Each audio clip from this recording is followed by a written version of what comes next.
Alors, mes amis, j'aime bien la première parole de cette semaine qui va nous parler du rameau qui va sortir de la souche de Jessé. Et père de David, un rejeton jaillira de ses racines. Alors, c'est une grande espérance, moi, de porter dans mon cœur puis dans mon désir que toute la foi qui a travaillé le sol, la terre de notre pays, de nos cités, de nos villages, qu'elle ne sera pas tarie et qu'il va avoir un rejeton qui va sortir de cette racine. Car on peut bien abattre un arbre, on ne peut pas abattre des racines. Et les racines, on ne peut jamais les irradier de façon absolue parce qu'on ne peut pas prendre la juste mesure de toutes les ramifications qu'elle peut avoir dans le sous-sol. Alors, et là, on nous présente toute une espérance, je dirais, messianique. Et dans la vie spirituelle, vous savez, on a à franchir un grand défi. Hein. On a tout un peu ce syndrome messianique. On voudrait être des sauveurs, mais en vérité, on n'est pas le Messie. Et il faut reconnaître tout simplement que ce Messie, il est venu et il faut l'accueillir. Alors nous, on est tributaires d'entrer et d'accueillir le salut. Pas de croire que c'est nous qui le faisons ou qui le faisons advenir. Il vient d'ailleurs. Alors, mais c'est une belle parole d'espérance. Et dans ce texte-là où on dit « Il jugera les petits avec justice, il tranchera avec droiture en faveur des pauvres du pays. Comme un bâton, sa parole frappera le pays, le souffle de ses lèvres fera mourir le méchant. » Alors, on voit qu'il y a énormément d'images, de fruits qui sont nommés et qui sont identifiés. Et on peut dire, on ne les voit pas tous autour de nous, ces fruits-là. Est-ce que c'est juste une histoire? Est-ce qu'on nous a trompés? Alors, ce jour-là, la racine de Jessé, père de David, sera dressée comme un étendard pour les peuples. Et c'est sûr que cette image-là, elle est exprimée pas très loin, ici, derrière mon épaule, parce que vous avez une croix. Voilà un étendard. Et ce qui a été offert à tous les peuples à travers la personne de Jésus, hein, c'est cet étendard d'une victoire sur la mort, parce que, d'abord, il n'a pas eu peur de la mort. Il n'a pas voulu à tout prix protéger sa peau.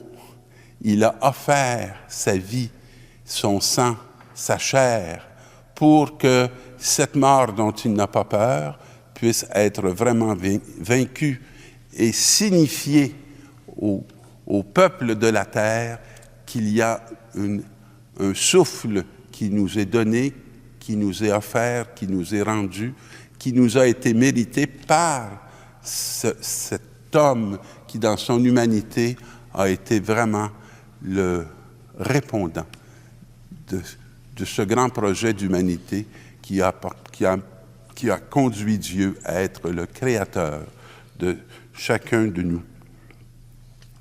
Et pour nous nourrir, nous soutenir et nous éclairer, il y a ces écritures qu'on est invité à relire, je dirais, chaque jour, pour que nous ne soyons pas dans un vide, mais que nous ayons des assises qui nous rappellent justement toutes les racines d'où l'on vient, à travers les psaumes, toute la prière du peuple de Dieu depuis, je dirais, pas loin de 4000 ans, à travers des gestes, à travers la vie d'hommes et de femmes qui ont adhéré à cette parole pour être eux aussi, à la suite de Jésus-Christ, les signes d'un amour qui nous conduit vers un avenir de joie, un avenir de paix, un avenir de justice, mais qui se mérite génération après génération. Et dans l'annonce de Jean-Baptiste, on voit que c'est ce n'est pas Jésus, c'est l'annonce de Jean-Baptiste, qui est un grand prophète de l'Ancien Testament, le plus grand, comme on dit. Et convertissez-vous, car le royaume de Dieu est tout proche. Et à travers le désert, une voix crie. Préparez le chemin du Seigneur, aplanissez sa route. Alors ça, c'est une des belles missions de l'Église, aplanir la route du Seigneur. Faire que ces montagnes, des fois, qui nous maintiendraient toujours dans des hauteurs malsaines, qu'on puisse les ramener à la dimension, je dirais, du réel. Les ramener à la dimension de la profondeur, du sens même de la réalité. Et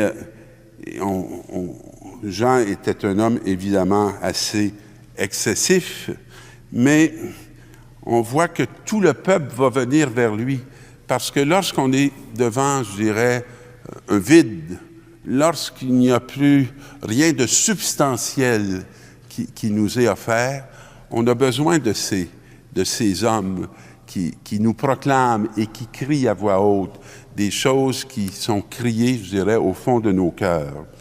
Et ce qui est beau de voir tout ce déplacement vers le Jourdain, c'est que les gens s'en viennent au désert.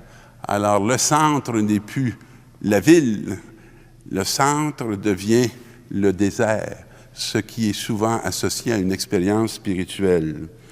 Et là, il voit venir des pharisiens et des sadducéens. Et il les interpelle vigoureusement en disant « Engeance de vipères ». Probablement que si je faisais partie de cette troupe de sadducéens puis de pharisiens, entendre ce cri-là me donnerait le goût de retourner à la ville et non pas de rester dans le désert. Et il dit « Qui vous a appris à fuir la colère qui vient ?» C'est une belle phrase à méditer. Produisez donc un fruit qui exprime votre conversion. Et ne dites pas, nous avons Abraham pour père. Pour moi, nous sommes sauvés par appartenance à une génération. La foi, ce n'est pas statique, c'est dynamique. Alors, l'appel que notre ami Jean-Baptiste fait, c'est de devenir des gens qui vont produire des fruits de conversion. Et c'est important de regarder dans nos vies quels sont les fruits de conversion. Qu'est-ce qui indique de façon claire qu'il y a quelque chose que Dieu a changé dans nos vies, que notre ouverture à la foi, à la spiritualité, ne nous donne pas une assurance, mais qu'elle est pour nous un appel à faire le don de nous-mêmes, comme Jésus a fait le don de lui-même, à travers une présence, je dirais, qui témoigne, non pas de la hargne du monde, mais qui témoigne de la miséricorde du Père, dans l'unité du Père, du Fils et de l'Esprit. Alors, celui qui vient derrière moi, dit Jean-Baptiste, est plus fort que moi. Déjà, un fruit d'humilité. Et je ne suis pas digne de lui retirer ses sandales. Alors, lui va vous baptiser dans l'Esprit Saint. Et j'aime bien ce texte où on entend très bien Jean-Baptiste qui dit « Ce n'est pas moi ». Et je sais combien il est difficile de dire « Ce n'est pas moi ». Ce n'est pas moi. C'est pas vers moi que vous devez venir. C'est pas moi qui va être l'occasion de votre conversion. C'est lui. Et celui qui vient après moi, et dont je ne suis pas digne de délier ses sandales, lui va vous baptiser dans l'eau et le feu, dans l'Esprit Saint et le feu. Et l'Esprit Saint, on a vu tout au long, ou on voit tout au long de l'Écriture, les merveilles que l'Esprit Saint peut faire, parce qu'il peut transformer complètement une existence, faire d'un homme comme Paul, qui était un persécuteur, faire de Paul le persécuteur, le grand évangélisateur, qui va ouvrir, je dirais, à tout le monde païen, cette foi qui avait été exclusive que pour Israël. Alors il tient l'appel à venir dans sa main, il va nettoyer son aire, abattre le blé, il amassera le grain dans son grenier. Quant à la paille, il la brûlera dans un feu qui ne s'éteint pas. Et pour moi, ce n'est pas une menace, c'est une espérance, parce que tout ce qui est paille dans ma vie, je souhaite qu'elle puisse brûler et qu'elle puisse disparaître, parce que ce n'est pas le feu de Dieu, c'est le feu d'un autre. Alors je vous souhaite de brûler dans le royaume à la manière de ce qui purifie et qui fait que vous devenez vraiment entier dans cette dignité d'être enfant de Dieu. Bonne semaine.